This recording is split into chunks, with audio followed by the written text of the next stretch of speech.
A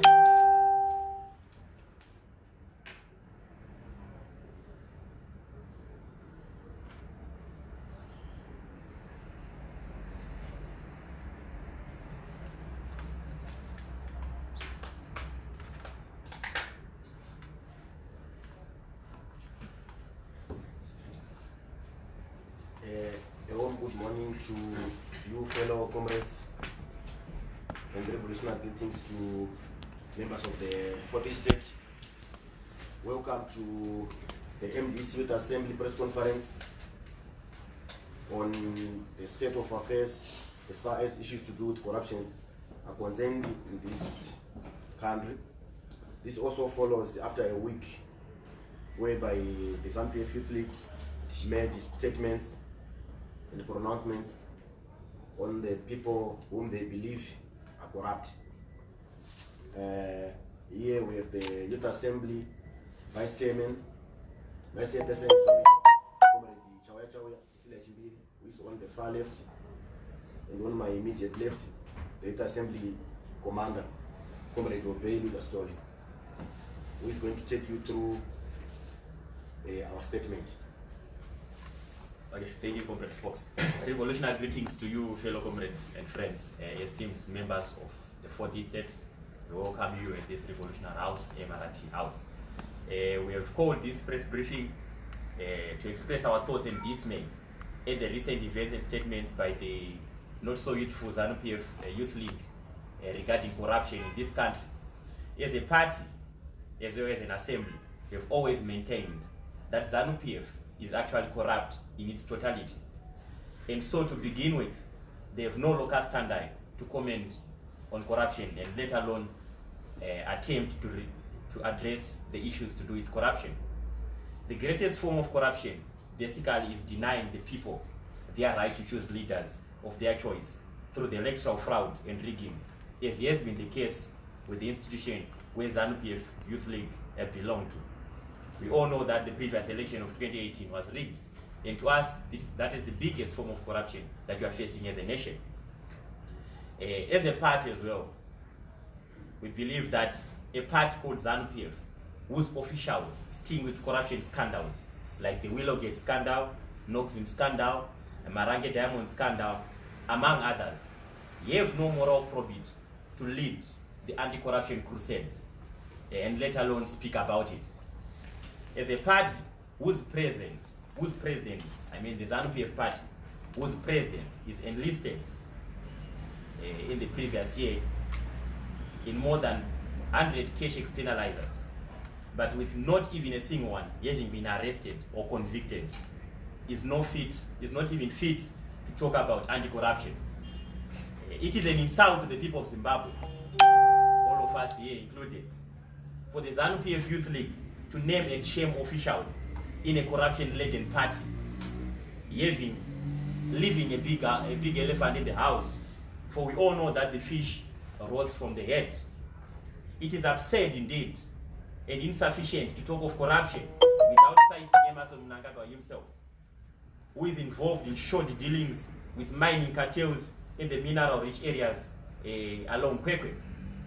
It is public secret that Mr. Mnangagwa owns virtually all gold mines in Kwekwe, and it is which is infamously referred as the MOO, whereby his cartel collects 50% from illegal gold panels in Makorokoza. Even one of Mnangagwa's ministers, Owen Mudangue, was one of the Mnangagwa's frontmen in extorting gold panels and was rewarded with a ministerial post. That is the greatest form of corruption that can never be left out when you talk of corruption in Zimbabwe. Mr. Mnangagwa, in partnership with a Chinese national, is also the sole exporter of chrome in Zimbabwe. And as such, it is mind-boggling to blindly exempt him from the list of corrupt people in Zimbabwe. Virtually everyone in Mnangagwa's presidium is stinking with corruption. We all know about the clandestine operations of the military under the command of none other than Constantino Guveachiwenga in the Marange area, using a Kanban engine to sanitize the diamond looting in that area. Kembo Moad too is not a saint. Mohadi has multiple farms in Beitbridge and Mateke area, yet the same people talk of one man, one farm. That is quite disturbing.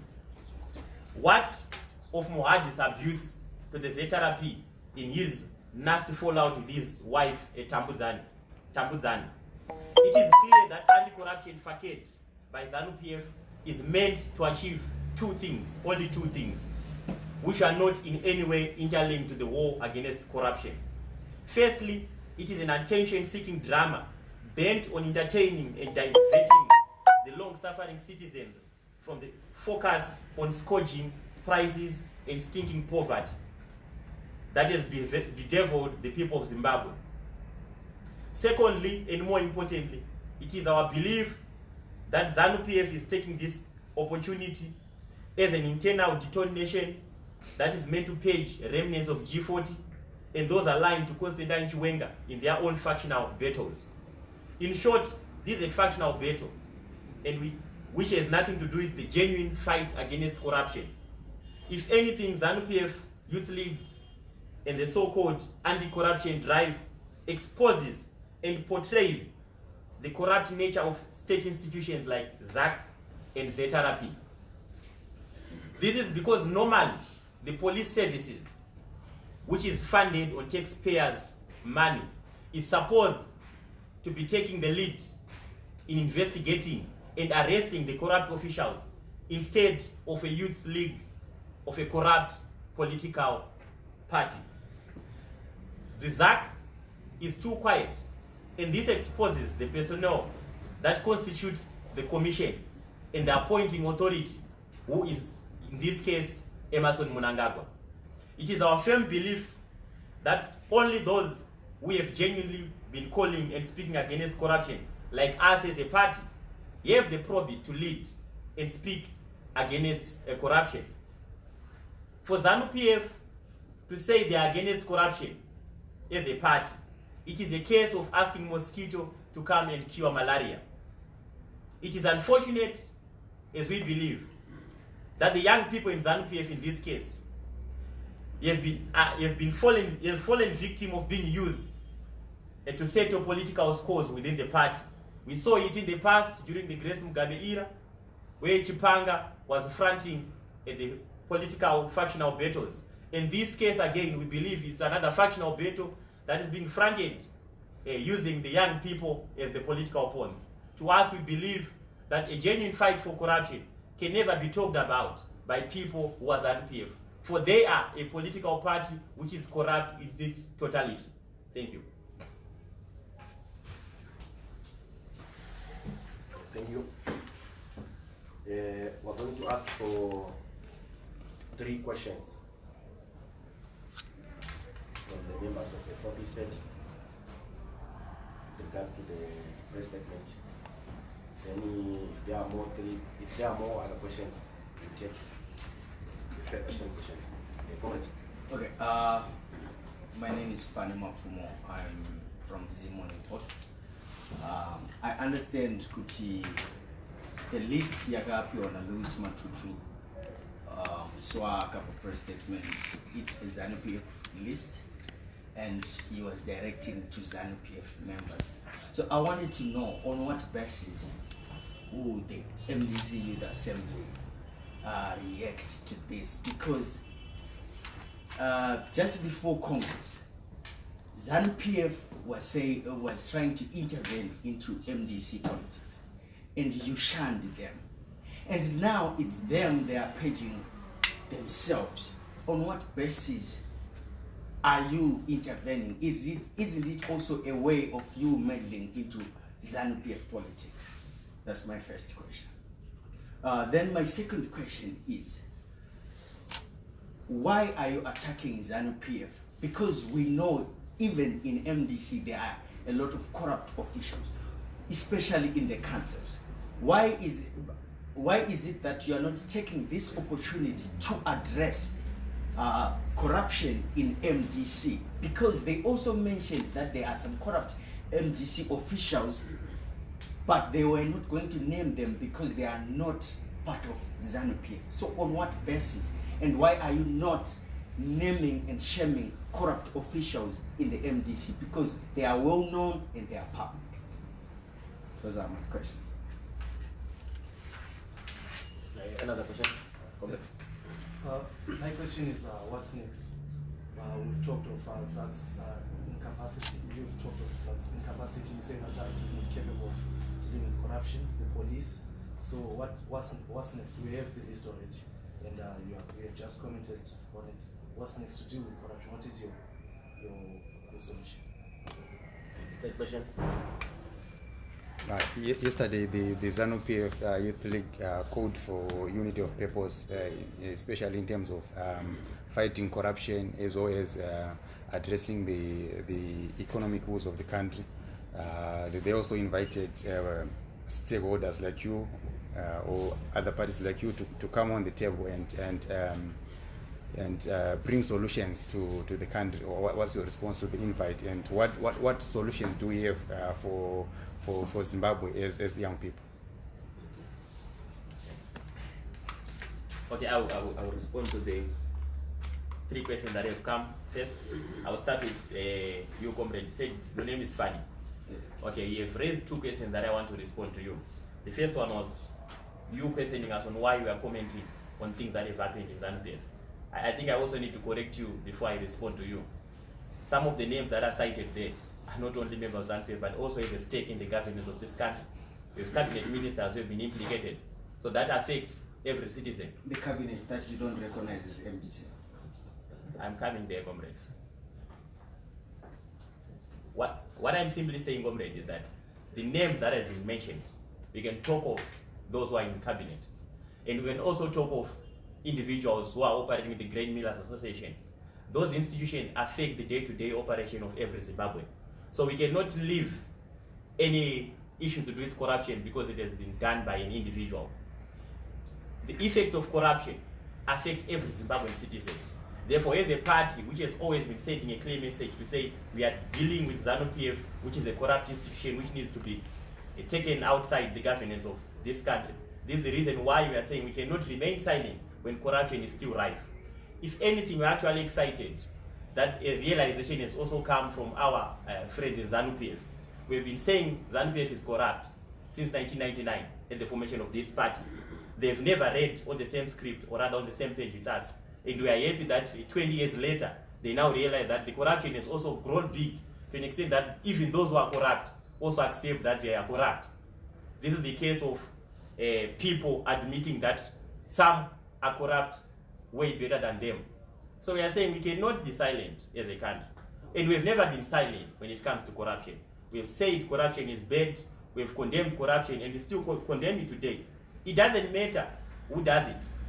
What matters is to bring an end to corruption. Like what I've told you earlier on, corruption affects you, no matter who does it, who conducts it, where and how.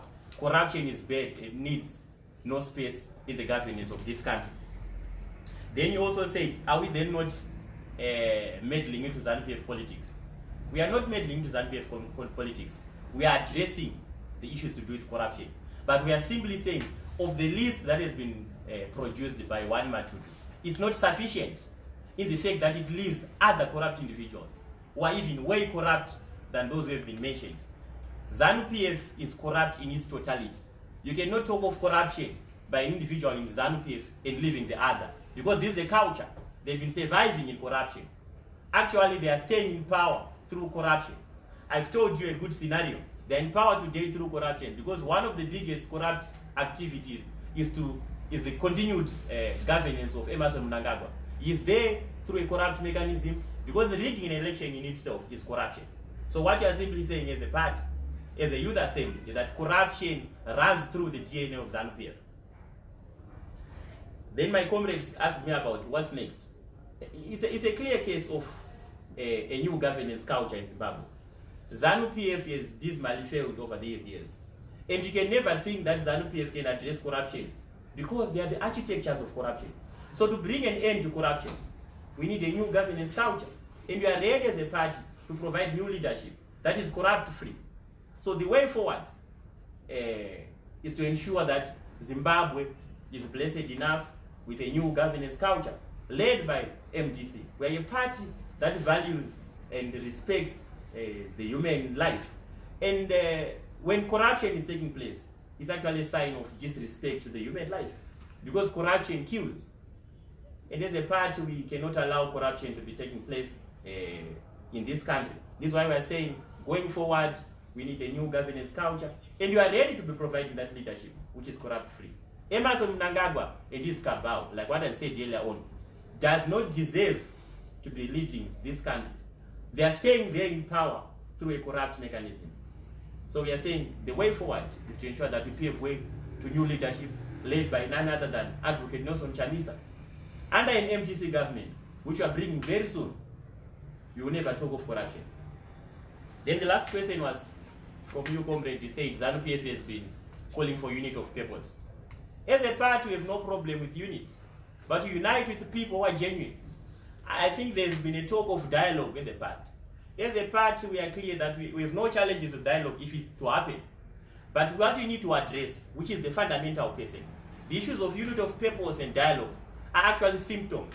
We are failing to address the cause. The challenges that we are facing here as a country are challenges to do with the legitimacy of the people in power. Emmerson Mnangagwa is not a legitimate leader, comrade. So we cannot talk of someone who's not legitimate, calling others, or rather inviting others for a unit of purpose. You cannot unite with someone who cannot be united with. Emmerson Mnangagwa has refused to bring people of Zimbabwe together. By him allowing himself to run a country under rigged mechanism, you cannot unite people in that regard.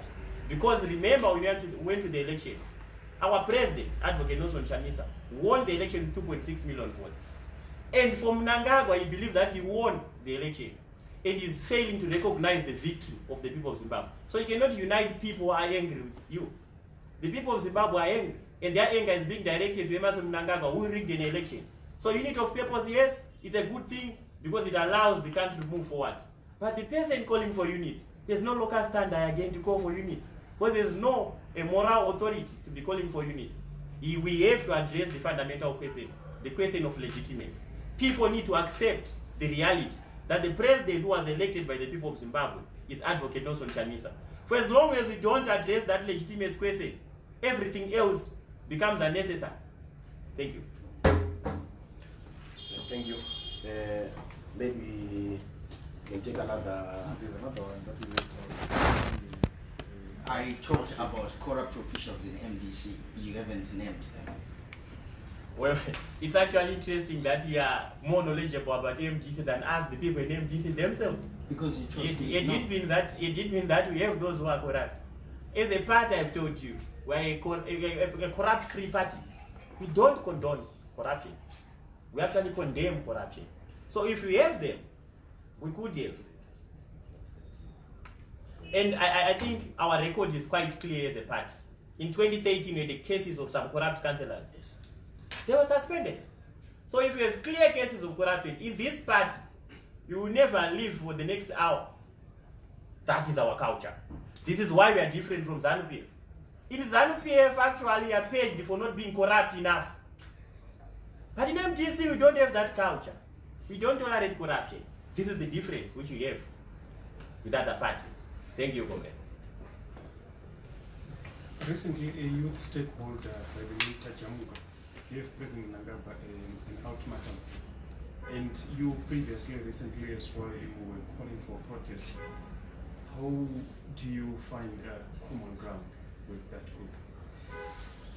group? We find common ground with them because they are also Zimbabweans. We are all Zimbabweans and we are united by the same fate of suffering. We are suffering under the governance of a failed individual who's leading a government by the name of Emmerson Mnangagwa. So if anyone is angry and anyone decides to express his anger through a certain action, of course we are united because those are the same issues that we are addressing. We are addressing issues to do with the illegitimacy of Emmerson Mnangagwa. Everyone here in Zimbabwe, wherever you go, knows that our suffering is actually a product of Emmerson Mnangagwa's hands. So we have by saying Emmerson Mnangagwa must go. Well, of course, who are we to say you must not call for him to go? When we are fighting for the same cause. We've been united by the same challenges. So what unites us, it is the suffering that we are facing as the people of Zimbabwe. Thank you. Since we already have one question from the comrade, let us have the two last questions that are pending. Comrade. 1 year after elections, and we are still talking about legitimacy, and we have 4 years to go. Will this continue? Will the legitimacy mantra continue being your thrust? Because I think taking it from a school of thought that thinks that we have ignored real issues and we can't move beyond legitimacy. What's your take on that? My good comrade, you cannot talk of any other issue that is more important than legitimacy. Everything else that you are facing as a nation, any problem that you are facing today, the fact that your phone does not have a full battery, it's emanating from the legitimacy question. Well, there's no electricity. The fact that you come today, you cannot spend the same money that you're spending on lunch, it's a legitimate question. The economy is shaking. The economic conditions are harsh, biting everyone. This is a legitimate question. Yet deep in that you have a legitimate government. All the issues that we are facing, or rather the challenge that we are facing, we're going to be easily addressed. But because we have someone who stole the people's victory with no capacity, it's like someone who steals a vehicle when he can't even know how to switch on the ignition key. This is the case with Emerson Mnangagwa. He stole the people's victory, but he's clueless with regards to the governance of this country. This is why we are suffering. So to address any other challenge, you can talk of fuel shortages. To address them, we need to return to legitimacy. You can talk of price increases. To address those challenges, we need to return to legitimacy. You cannot address economic challenges without addressing legitimacy. I've told you earlier on that anything else that you can talk about will become a symptom rather than the cause. The cause is stemming from the previous election. We cannot move forward as a nation without addressing the issues of legitimacy. Whatever that you wish to see happening in a positive manner, it cannot move positively without addressing the issues of legitimacy. So yes, my brother, we will not be silenced. We are going to speak on the legitimacy question up until the issue is addressed. There's a follow-up. And the other thing that you have also cited that I want to correct you, you said it's 4 years to go to the election. Why are you so sure? You can't be prophetic. As a party, you won't wait up until 2023. It's too far because we want to save the people of Zimbabwe. You can see the suffering of the Zimbabweans. We cannot remain silent because people will die one by one in no particular order. People are stressed. People are hungry. The healthcare is poor. So you say we should wait for 2023 when the country is burning. No, we are not going to do that. As a party, we are going to take action. Now, we can't wait for 2023. That needs to be taken rightly. And we are going to do that. And that would be unconstitutional. Because the Constitution says that elections after 5 years. I've always told people whenever they ask me about that question, people power is always mightier than people in power, comrade. It's actually constitutional to demonstrate. This is why we are saying we are going to take action. Mass action is going to be something that we are going to conduct as a party. We are not going to go, we are not going to fold our hands when the people are suffering. We will not fold our hands when the people of Zimbabwe are oppressed. We are going to take action. Exercise our constitution. The same constitution that you are referring to.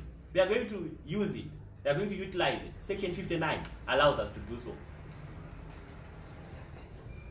Thank you, Governor. The last question. Thank you again.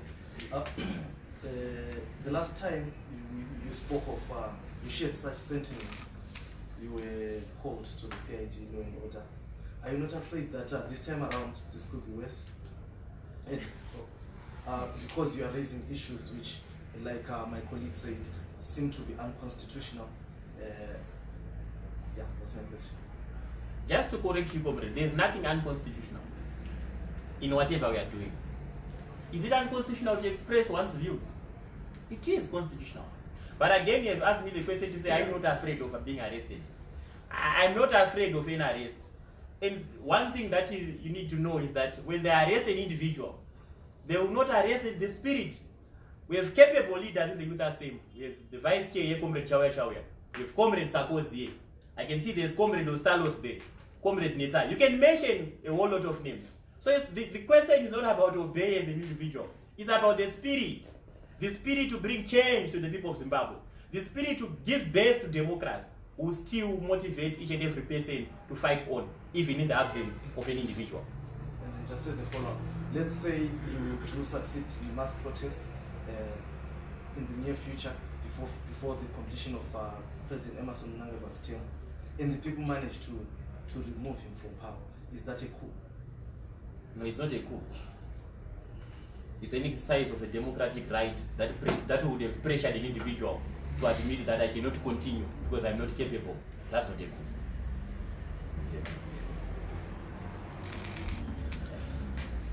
Thank you, members of the 40th State, for gracing our press conference.